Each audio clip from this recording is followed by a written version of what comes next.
On a cold Monday night, December 8, 1980, John Lennon stepped from a limousine outside the Dakota, the Gothic apartment building he shared with Yoko Ono on Manhattan's Upper West Side. He'd just finished working on Walking on Thin Ice, an Ono track he'd been helping to shape. Within minutes, 4 hollow-point bullets ripped through his back and shoulder. Lennon stumbled into the archway and collapsed, gasping, "I'm shot." He would be pronounced dead a short while later at Roosevelt Hospital. He was 40. The killer was Mark David Chapman, a 25-year-old former security guard from Hawaii. He didn't run. He didn't hide. He stood under the streetlights on West 72nd Street, reading a battered paperback of The Catcher in the Rye until police arrived. That image, an idol of peace bleeding out on a tiled lobby floor, while his assassin leafed through a novel about phonies, burned itself into the culture's memory forever. A fan, a book, and a twisted grievance. Chapman wasn't a stranger to the Beatles' music. He grew up a fan. What curdled into violence were his obsessions: a fixation on J.D. Salinger's anti-hero Holden Caulfield, and a personal crusade against what he decided was hypocrisy. Lennon's 1966 comment about the Beatles being more popular than Jesus, his lyrics in God, and the utopian "Imagine no possessions" line, juxtaposed with the famous musician's comfortable life, became fuel for Chapman's delusion that Lennon was, in Caulfield's word, a phony. In late October 1980, Chapman legally bought a 5-shot Charter Arms Point .38 special revolver in Honolulu. He flew to New York twice, first in November, then again on December 6th, checking into cheap hotels and haunting the Dakota's entrance. He spent hours chatting with other fans, striking up conversations with building staff, even complimenting 5-year-old Sean Lennon, quoting, "Beautiful boy." It was all mundane, chillingly normal prelude. A day of work, art, and small kindnesses. December 8th was an unusually full day for Lennon. That afternoon, Annie Leibovitz photographed John and Yoko for Rolling Stone. The stark, intimate image, Lennon nude, curled against his clothed wife, would become one of the most famous magazine covers ever. After the shoot, Lennon recorded what would be his last interview, a relaxed conversation with an RKO radio crew. At around 5 p.m., John and Yoko left for the record plant. At the Dakota's curb, Chapman finally got what many fans dream of, a face-to-face moment. He held out a copy of Double Fantasy, Lennon's newly released album. John signed it, asked if he needed anything else, and climbed into the waiting car. An amateur photographer named Paul Goresh captured the exchange. The snapshot would become an eerie relic, Lennon's arm extended in generosity to the man who would kill him hours later. The shots on 72nd Street. After the studio session, the couple returned to the Dakota around 10:50 p.m. They chose to be dropped at the street rather than the inner courtyard. Quicker, more familiar. Ono walked ahead. Lennon followed, cradling cassettes. Chapman stepped from the shadows and fired 5 times from 2.7 to 3 meters away. 4 rounds struck Lennon, 2 through the back and chest, another in the neck area, 1 in the shoulder. Hollow's points are designed to deform and devastate. These did.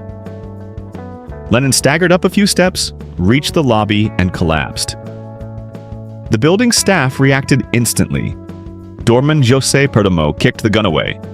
Concierge Jay Hastings ripped open Lennon's blood-soaked shirt and realized there was no tourniquet to be tied, only a desperate wait. Responding officers found Chapman calm, compliant, and reading. He was handcuffed without incident. Other officers lifted Lennon into a squad car, no time for an ambulance, and sped south down Central Park West. In the backseat, a policeman asked, "Do you know who you are?" Lennon nodded faintly, then slipped into unconsciousness. A futile battle in the ER. At Roosevelt Hospital, doctors and nurses fought to restart a body catastrophically injured. The bullets had shredded vessels near the heart and left lung. He'd lost massive blood volume. Physicians opened his chest, attempted direct massage, transfusions, everything they had in the emergency arsenal. There was no path back. Lennon was pronounced dead, officially logged at 11:15 p.m. Some accounts say 11:07. He had been gone for all practical purposes the moment those rounds tore through him. Back at the Dakota, Yoko Ono had not yet reached Sean. She asked the hospital not to release the news until she could tell their son herself, but a local TV producer, hurt in a motorcycle accident, happened to be in the ER and heard the frantic whispers. Word reached ABC Sports headquarters just as the Monday night football game between the Patriots and Dolphins wound to a close. With 3 seconds left on the clock, Howard Cosell told an astonished nation that John Lennon had been shot and was dead on arrival. For millions, that was how the news broke. Football play-by-play stopped mid-sentence by the end of a Beatle. A world in shock. What followed was a grief wave the size of a weather system. Outside Roosevelt Hospital and at the Dakota gates, fans gathered with candles, flowers, and songs. Radio stations dropped playlists for Beatles deep cuts, solo tracks, and tearful call-ins. Across New York, Liverpool, and living rooms everywhere, people stared into space, trying to grasp how an artist of peace had been murdered at home. Ono asked for no funeral, just 10 minutes of global silence on December 14th. Over 225,000 filled Central Park, 30,000 gathered in Liverpool, and New York radio stations fell quiet. For 10 minutes, the city hushed. The loss hit hardest among those closest. McCartney, emptied of words, muttered, "It's a drag." Harrison released All Those Years Ago. Starr flew to be with Ono and Sean. Musicians laid their wreaths and songs. Elton John's Empty Garden, Paul's Here Today, Dylan's Roll on John, Gilmore's Murder. But nothing could fill the void. The man who pulled the trigger. New York charged Chapman with second-degree murder. Against his attorney's advice to pursue an insanity defense, he pleaded guilty, saying it was God's will. He was sentenced to 20 years to life and became eligible for parole in 2000. He has been denied repeatedly, 13 times by early 2024, and remains incarcerated. The catcher in the Ree obsession, the phony manifesto, the cold resolve to use hollow point ammunition to make sure Lennon died.